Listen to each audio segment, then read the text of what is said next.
প্রিয় শিক্ষার্থী বন্ধুরা, আমরা আজকে শিখব হিসাব বিজ্ঞান নবম দশম শ্রেণী আর্থিক বিবরণী অধ্যায়।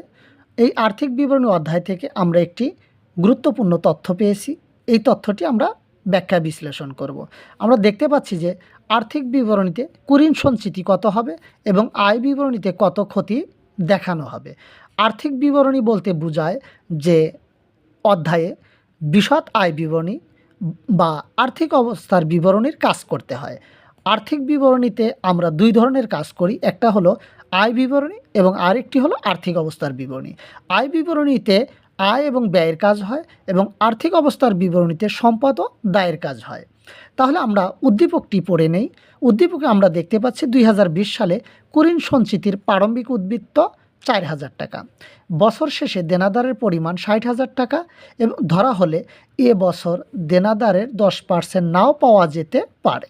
তাহলে আমরা আয় বিবরণীতে কতটুকু ক্ষতি হয়েছে তা দেখাবো। সমাপনী কুঋণ ও সন্দেহজনক দেনা সঞ্চিতি 60,000-এর 10% হবে 6,000 টাকা।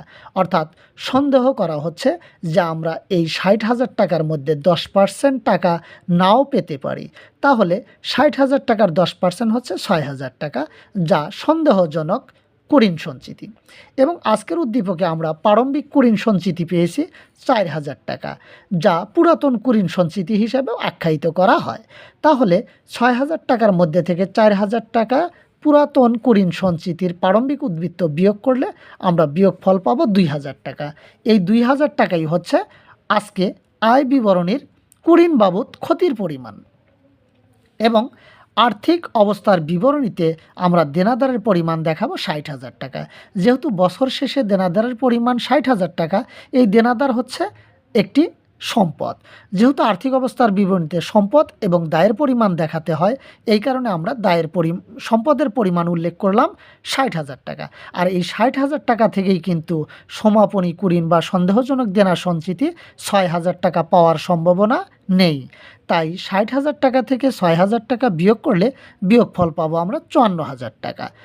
এই 54,000 টাকাকেই বলা হয় প্রকৃত দেনাদার বা সমাপনী দেনাদারের পরিমাণ।